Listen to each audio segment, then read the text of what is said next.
Hi, I'm Marin, and today I'm going to be talking about the furniture and interior designer Clara Porset.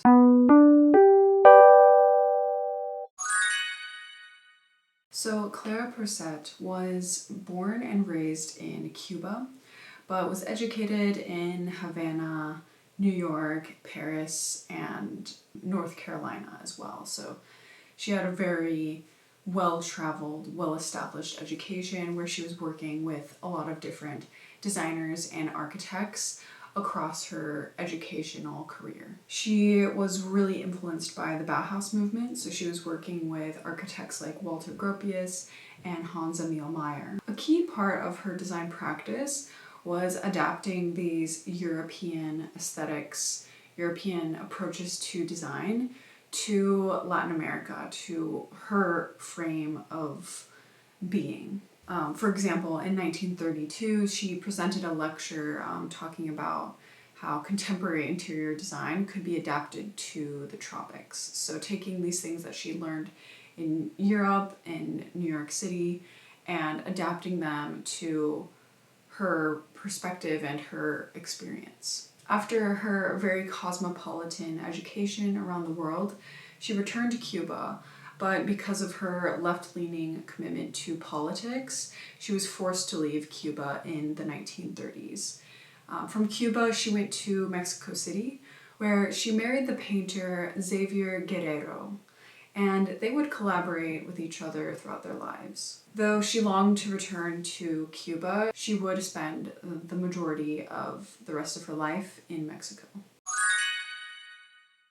In Mexico, Porset really began to flourish as a furniture designer.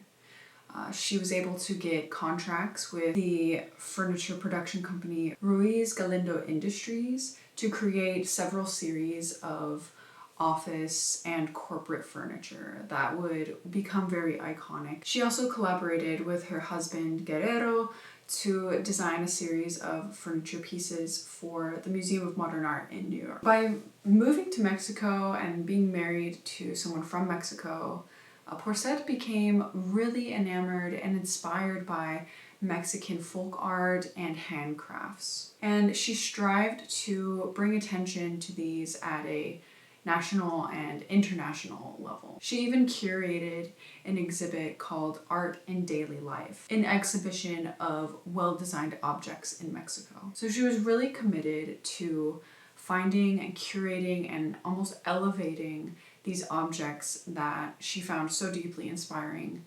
As someone who was not from Mexico, but living there, working there, and spending most of her time there. Perhaps Porset's most iconic contribution to furniture design history is her Butaque chair. A Butaque chair is not something that she invented, but rather evolved through her own signature design style. The Butaque chair evolved and came about in the 16th century and was a low, kind of slung colonial chair that was made from various materials, but was always kind of like very elevated and elegant and a symbol of status and wealth. Butaque chairs emerged in Venezuela, but there have been many iterations of them throughout Latin America. So Clara Porset, she took this very well-established and recognizable chair form, but adapted it to reflect the design sensibilities and practices of Mexico. So she, in the initial stages of designing her own Butaque chair, she experimented with different materials.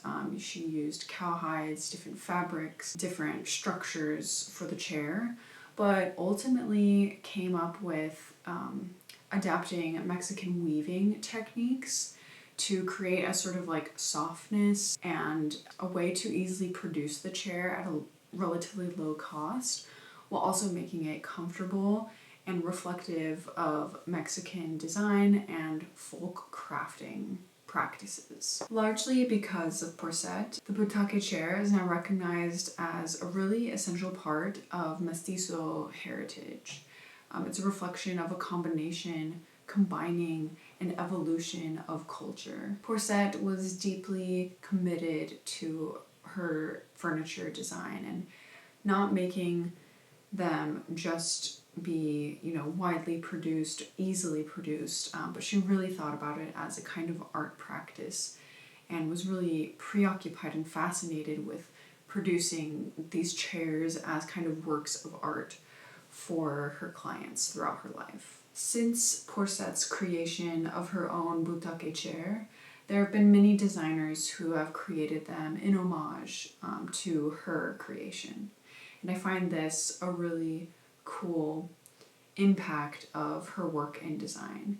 She created something that was inspired by a mix of cultures, a mix of design aesthetics, materials, and other people have been able to do the exact same thing.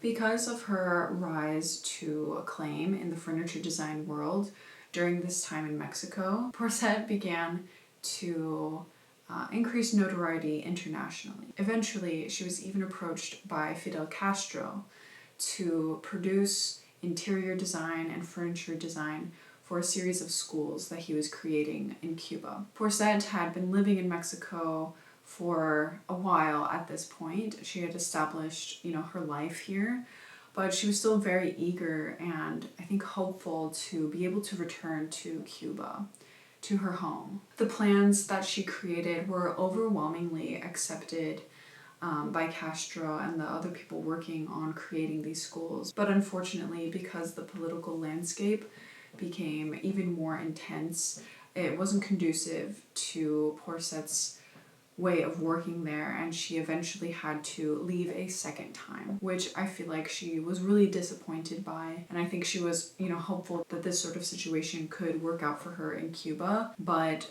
she ended up having to return to Mexico. She had created, entire plans, things had already been sort of in the works and being created, and she had to leave all of it behind. I think it was an extremely devastating part of her career, professionally, but then also just personally, having to leave her home for a second time.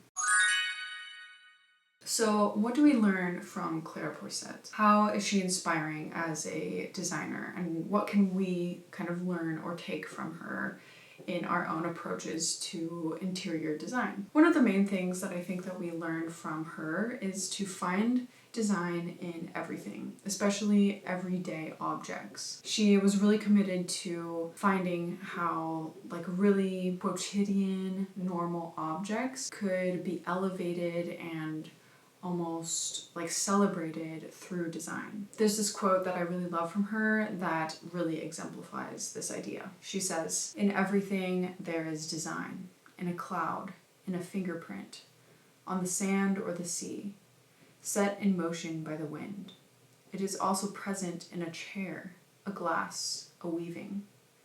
It can be natural or human-made, but there is design in everything we perceive." The second thing that I think we learn from Clara Porset is to not be afraid to combine different cultures, different approaches to design, adapting it toward your own experience, pulling from a lot of different influences, but not just pulling it purely, evolving it, pushing its limits, making it your own, combining old with new, combining mass-produced objects with very specially made things that are little works of art, combined with very deeply machine-made objects. I think that sort of contrast, her commitment to pulling these things together, made for a really unique perspective. So often when we're talking about interior design, we're focusing on designers coming from North America and Europe.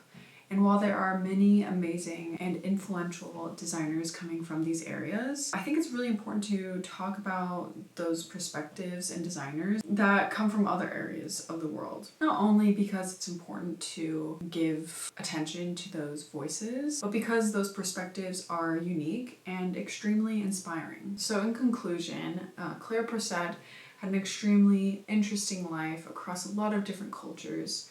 She was able to have immense influence as a designer, and we still can learn so much from her design practice today.